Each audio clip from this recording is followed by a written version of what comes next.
भारत माता की, भारत माता की, छत्रपति शिवाजी महाराज की, धर्मवीर छत्रपति संभाजी महाराज की। मंचावर उपस्थित आपल्या जिल्ह्याचे पालकमंत्री सुरेश भाऊ खाडेजी, आपले लोकप्रिय खासदार आणि उमेदवार संजय काका पाटीलजी, या ठिकाणी उपस्थित सुधीरदादा गाडगीळ, गोपीचंदजी पडळकर, नीताताई केळकर, आपल्या सर्वांचे लाडके नेते आणि माजी आमदार पृथ्वीराज बाबा देशमुख, आपले दुसरे लाडके नेते आणि ज्यांनी जिल्हा परिषदेचा अध्यक्ष म्हणून अतिशय उत्तम काम केलं ते संग्राम भैया देशमुख, मकरंदजी देशपांडे, दिनकर तात्या पाटील, धनंजयराव देशमुख, अमरबापू देशमुख, पप्पूजी डोंगरे, राजाराम गरुड, अशोक साळुंके, मिलिंद पाटील, दत्तूसेठ सूर्यवंशी, विश्वतेज देशमुख, विलास काळेबाग, संदीप पाटील, बाबासाहेब शिंदे, उमेश लाड, कृष्णत मोकळे, चंद्रसेन देशमुख, मंगलताई क्षीरसागर, सत्यजित यादव, प्रदीप कदम, संजय यसगुडे, जयदीप देशमुख, सतीश देशमुख, मंचावरील सर्व मान्यवर आणि या ठिकाणी उपस्थित सर्व माझ्या माता भगिनी आणि बंधूंनो, मी सर्वप्रथम हिंदवी स्वराज्याचे सरसंस्थापक छत्रपती शिवरायांना मानाचा मुजरा करतो आणि भारतीय राज्यघटनेचे शिल्पकार भारतरत्न डॉक्टर बाबासाहेब आंबेडकर यांना मानवंदना अर्पित करतो। आज खरं म्हणजे आपण सगळे लोक लोकसभेच्या निवडणुकीच्या करता या ठिकाणी उपस्थित झालो आणि आताच या ठिकाणी संग्राम भैयांनी आणि पृथ्वीराज बाबांनी आपले विचार मांडले। मी पहिल्यांदा तर त्यांना हे आश्वस्त करून देऊ इच्छितो की आम्ही पूर्ण ताकदीने तुमच्या पाठीशी उभे आहोत आणि आम्हाला हा पूर्ण विश्वास आहे, विरोधकांकडनं मतं येतील वगैरे या स्वप्नात वावरणारे लोक आम्ही नाही। इथे जे मतं मिळतील ते भाजपच्या आणि तुमच्या मेहनतीतनं या ठिकाणी मिळणार आहेत। त्यामुळे 100% काळजी करू नका। कालही तुमच्या सोबत होतो, आजही आहोत आणि उद्याही तुमच्या पाठीशी संग्राम भैया अगदी ताकदीनं आम्ही उभं राहू हे सांगण्याकरता खरं म्हणजे या ठिकाणी मी आलो आहे। बंधू भगिनींनो, एक गोष्ट लक्षात घ्या, ही जी निवडणूक आहे ही काही ग्रामपंचायतची, नगरपंचायतची, जिल्हा परिषदेची, विधानसभेची निवडणूक नाही, देशाच्या लोकसभेची निवडणूक आहे। देशाचा नेता कोण असेल हे निवडण्याची निवडणूक आहे। पुढचे 5 वर्ष देश कोणाच्या हाती सुरक्षित राहील, देशाचा विकास कोण करू शकेल, कोण सर्वसामान्य माणसाला पुढे नेऊ शकेल याचा विचार करण्याची आणि निर्णय करण्याची निवडणूक आहे। आणि म्हणून या निवडणुकीमध्ये आपल्याला 2 उमेदवार दिसत असतील, संजय काका असतील, अजून 2-3 उमेदवार समोर आहेत। या उमेदवारांची निवडणूक नाही आहे, या निवडणुकीत 2च पर्याय आहेत। एक पर्याय आहे विश्वगौरव विकास पुरुष नरेंद्र मोदीजी आणि मोदीजींच्या नेतृत्वातली आपली महायुती, ज्याच्यामध्ये आपली शिवसेना आहे, राष्ट्रवादी आहे, रासपा आहे, रिपाई आहे, पिरिपा आहे, मनसे आहे, अशा प्रकारची आपली महायुती आहे। आणि दुसरीकडे राहुल गांधी आणि राहुल गांधींच्या नेतृत्वात 26 पक्षांची खिचडी आहे। बंधू भगिनींनो, ही लढाई 2 व्यक्तिमत्वांमधली आहे, 2 नेत्यांमधली आहे। या ठिकाणी संजय काकांना दिलेलं मत हे मोदीजींना दिलेलं मत आहे आणि दुसऱ्या कोणाला दिलेलं मत हे राहुल गांधीला दिलेलं मत आहे। अशा प्रकारची लढाई आहे। आज आपण बघा, आपल्याकडे मोदीजींसारखं मजबूत इंजिन आहे, एक ताकदवर इंजिन आहे, एक पॉवरफुल इंजिन आहे आणि त्या इंजिन सोबत वेगवेगळ्या पक्षांचे डबे आपण लावले आहे आणि एक विकासाची ट्रेन तयार केली आहे। आणि या विकासाच्या गाडीमध्ये दीन, दलित, गोर, गरीब, आदिवासी, शेतकरी, शेतमजूर, महिला, अल्पसंख्याक, ओबीसी, मराठा, धनगर सर्व समाजाच्या लोकांना सोबत घेऊन आपली विकासाची गाडी सबका साथ सबका विकास म्हणत त्या ठिकाणी पुढे जाते. दुसरीकडे काय अवस्था आहे? दुसरीकडे राहुल गांधी म्हणतात मी इंजिन आहे. तिथे इंजिनच आहे, डब्बा नाहीच आहे. राहुल गांधी म्हणतात मी इंजिन आहे. शरद पवार म्हणतात तू इंजिन नाही, मी इंजिन आहे. उद्धव ठाकरे म्हणतात मी इंजिन आहे. मुलायम सिंगाचा पोरगा म्हणतो मी इंजिन आहे. लालू प्रसादचा पोरगा म्हणतो मी इंजिन आहे. स्टॅलिन म्हणतो मी इंजिन आहे. ममता दीदी म्हणते मी इंजिन आहे. तिथे कोणीही डबा लावायला तयार नाही, सगळे म्हणतात मी इंजिन आहे. आता आपल्या गाडीत तर सगळ्यांना बसायला जागा आहे. इंजिन मध्ये किती लोकांना बसायला जागा असते? इंजिन मध्ये केवळ ड्रायव्हर बसतो. आणि यांचं इंजिन असं आहे, राहुल गांधींच्या इंजिन मध्ये सोनियाजी आणि प्रियंका ताईच बसू शकतात. शरद पवार साहेबांच्या इंजिन मध्ये फक्त सुप्रियाताई बसू शकतात. आणि उद्धव ठाकरेंच्या इंजिन मध्ये फक्त आदित्य ठाकरे बसू शकतात. तुमच्या करता यांच्या इंजिन मध्ये जागा नाही. पण बंधू भगिनींनो, ज्या क्षणी तुम्ही संजय काकांच्या कमळाची बटन दाबता, आपल्या सांगली जिल्ह्याची बोगी ही मोदी साहेबांच्या ट्रेनला अटॅच होते आणि सबका साथ सबका विकास करत विकासाकडे ही बोगी पुढे जाते. आज आपण पाहू शकतो मोदी साहेबांच्या नेतृत्वात झालेली सगळी कामं. आज या ठिकाणी टेंबू योजनेचा सगळा इतिहास आपण ऐकला. स्वर्गीय संपतरावजींनी याकरता दिलेलं जे काही श्रम असतील, घेतलेलं त्या ठिकाणी त्रास असेल, त्या ठिकाणी त्यांनी केलेली मेहनत असेल, हे आपण निश्चितपणे विसरू शकत नाही. आणि बंधू भगिनींनो, मला हे देखील या निमित्ताने सांगायचं आहे, या पश्चिम महाराष्ट्रामध्ये विशेषतः दुष्काळी भागामध्ये टेंबू, ताकारी, म्हैसाळ असेल, सातारा जिल्ह्यातल्या योजना असतील, सोलापूरच्या असतील, सांगलीच्या असतील, या सगळ्या योजना 15 वर्ष या ठिकाणी ज्या काळामध्ये सरकार होतं काँग्रेसचं, राष्ट्रवादी काँग्रेसचं, त्या काळामध्ये या सगळ्या योजनांची गती काय होती? तिकडे विदर्भामध्ये आम्ही ओरडायचो आम्हाला निधी मिळत नाही. आम्हाला सांगितलं याचं पैसा पश्चिम महाराष्ट्राकडे गेला. इकडचे लोक ओरडायचे, त्यांना सांगितलं याचं पैसा अनुशेषात गेलाय. न इकडे पैसा मिळायचा, न तिकडे पैसा मिळायचा. मी ज्यावेळेस महाराष्ट्राचा मुख्यमंत्री झालो त्यावेळी अनेक लोकांना शंका होती की आता तर आम्हाला पैसे मिळणारच नाहीत, आता तर आमच्या योजना होणारच नाहीत, आता सगळा पैसा हा विदर्भामध्ये जाईल. पण त्यावेळी खऱ्या अर्थानं आपण जर बघितलं तर या दुष्काळी भागांच्या सगळ्या योजनांना सर्वात जास्त पैसा जर कधी मिळाला असेल तर तो 2014 पासून 2019 पर्यंत मिळाला. आणि काल पुन्हा आपण सत्तेवर आलो तर पुन्हा या ठिकाणी पैसा देण्याचं काम आपण सुरू केलं. कारण आपल्याला दुष्काळी भागाची व्यथा दूर करायची होती. बंधू भगिनींनो, आज देखील आपण पाहू शकतो इतक्या मोठ्या प्रमाणात आपण विस्तारित म्हैसाळ योजनेला 1930 कोटी रुपये दिले, विस्तारित टेंबू योजनेला 7000 कोटी रुपये आता दिले. आणि त्याच्या आधी देखील देशाचे प्रधानमंत्री माननीय मोदीजींनी या सगळ्या योजना पूर्ण करण्याकरता 26,000 कोटी रुपये महाराष्ट्राला दिले. 26,000 कोटी रुपये. या योजना कधी पूर्ण झाल्या नसत्या, पण 26,000 कोटी रुपये माननीय मोदी साहेबांनी दिल्यामुळे आज या सिंचनाच्या योजना पूर्ण होत आहेत आणि दुष्काळी भागामध्ये मोठ्या प्रमाणात पाणी चाललेलं आहे. मला आठवण येते गणपतराव देशमुखांची, ज्यांनी अनेक वर्ष सोलापूर जिल्ह्यातल्या सांगोल्यात संघर्ष केला. आणि ज्यावेळी 50,000 हेक्टरला आम्ही पाणी दिलं त्यावेळेस गणपतराव देशमुख उठून उभे राहिले, म्हणाले जन्मभर मी विरोध केला, पण आज सांगतो आमच्याकडे दुष्काळी भागामध्ये पाणी आलं ते केवळ युतीचं सरकार आणि नरेंद्र मोदी होते म्हणून या ठिकाणी पाणी आलं, नाहीतर हे पाणी आलं नसतं. आम्ही भेदभाव नाही केला, उलट जे जास्तीत जास्त करता येईल हे केलं. कारण मोदीजींची शिकवण आहे सबका साथ सबका विकासाची. आणि बंधू भगिनींनो, अनेक लोकांनी या ठिकाणी राज्य केलं, मंत्रिपद भोगली, पण आपल्याला केवळ चॉकलेट दिले, त्याच्या पलीकडे काही मिळालं नाही. हे देखील आपण सगळ्यांनी लक्षात घेतलं पाहिजे.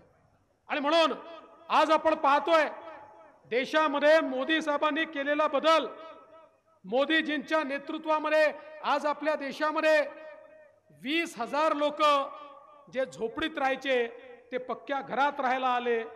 50,000 लोक ज्यांच्या घरामध्ये गॅस नव्हता त्यांच्या घरात गॅस गेला. 55 कोटी लोक ज्यांच्याकडे शौचालय नव्हतं 55 कोटी लोकांकडे शौचालय झालं. 60 कोटी लोक ज्यांच्या घरामध्ये शुद्ध पिण्याचं पाणी जात नव्हतं आमच्या महिलांना हंडा घेऊन विहिरीवर नाहीतर नदीवर जावं लागायचं. त्या 60 कोटी लोकांकडे पिण्याचं पाणी गेलं. 57 कोटी लोकांकडे त्या ठिकाणी आयुष्यमान भारत योजनेच्या अंतर्गत 5 लाखापर्यंतचा इलाज मोफत झाला. 80 कोटी लोक यांना 2020 सालापासून मोदीजी मुफ्त रेशन देत आहेत आणि 2029 सालापर्यंत पुढचे 5 वर्ष हे मुफ्त रेशन या 80 कोटी लोकांना देण्याचा निर्णय हा मोदीजींनी घेतलेला आहे. आज आपण पाहू शकतो समाजामध्ये आमचे जे 12 बलुतेदार आहेत पारंपरिक व्यवसाय करणारे आहेत त्यांना देखील मोदीजींनी विश्वकर्मा सारखी योजना दिली. 14,000 कोटी रुपये दिले. त्यांच्या पारंपरिक व्यवसायाला बळ मिळालं पाहिजे, त्यांच्या व्यवसायात आधुनिकता आली पाहिजे, त्यांच्या पुढच्या पिढ्यांचं कल्याण झालं पाहिजे याकरता 14,000 कोटी रुपये मोदीजींनी दिले.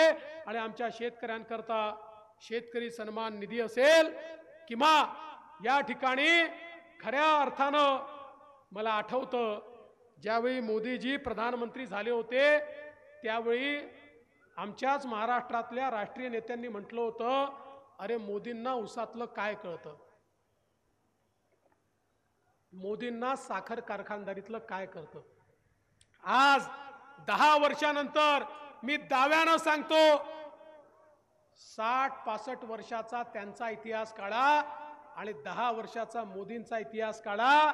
साखर कारखानदारी करता आणि उसाच्या शेतकऱ्याकरता जेवढे निर्णय मोदीजींनी घेतले आजपर्यंतच्या इतिहासात एवढे निर्णय कधी झाले नव्हते.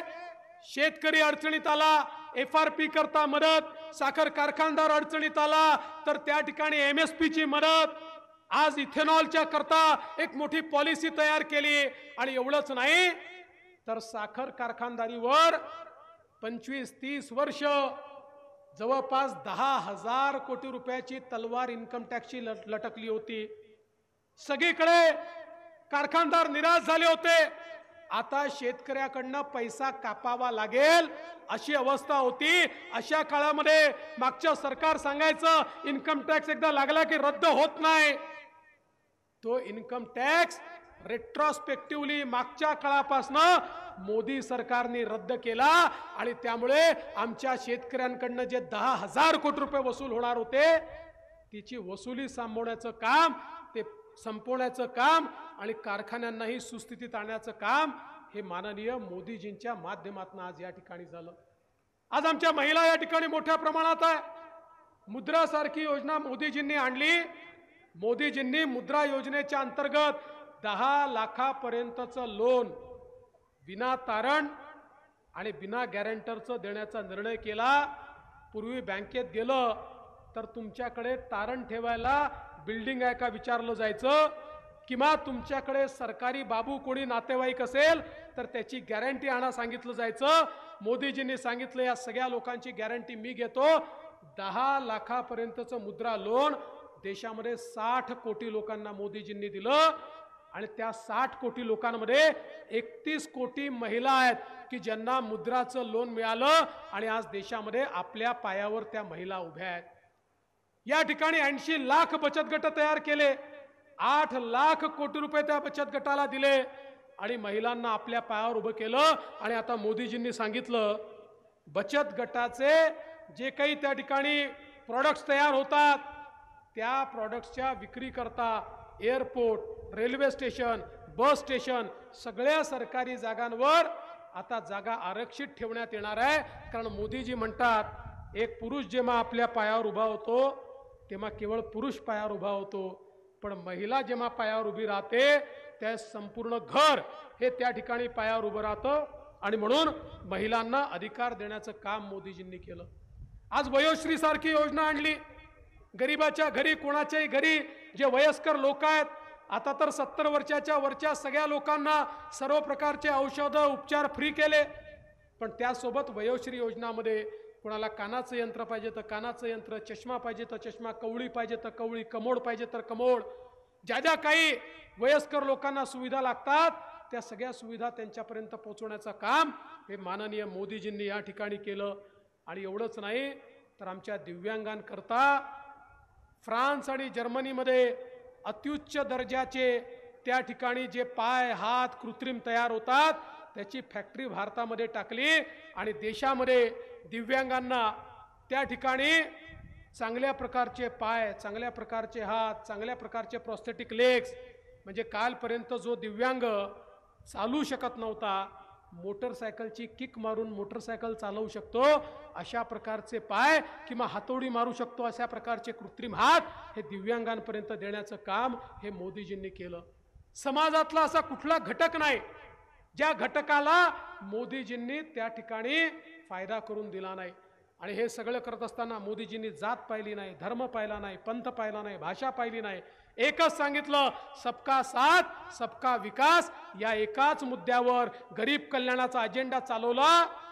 आणि त्यामुळे जग आश्चर्य करताय, 10 वर्षामध्ये भारतामध्ये 25 कोटी लोक हे गरिबी रेषेच्या वर आले. हा रेकॉर्ड जगाच्या पाठीवर कुठल्याही देशाला जमला नाही. आणि बंधू भगिनींनो, सगळ्यात महत्त्वाची गोष्ट, एक मजबूत देश मोदीजी तयार करतायत. 2013 साली इंटरनॅशनल मॉनिटरी फंड आणि वर्ल्ड बँकेने 5 देशांच्या नावाची घोषणा केली.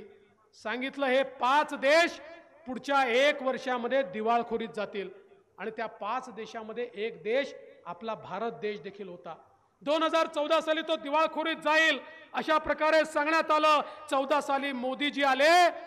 10 वर्षात मोदीजींनी अशी किमया केली की 2023 साली त्याच इंटरनॅशनल मॉनिटरी फंडाने एक नवीन अहवाल दिला आणि त्या अहवालात सांगितलं जगामध्ये सगळ्यात वेगानं विकसित होणारी मजबूत अर्थव्यवस्था असलेला देश कुठला असेल तर तो आपला भारत देश आहे.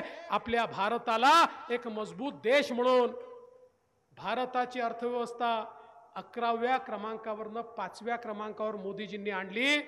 आणि आता मोदीजींनी सांगितलं पुढच्या 5 वर्षामध्ये जगातला 3रा सर्वात मजबूत अर्थव्यवस्थेचा देश आपला भारत देश होणार आहे.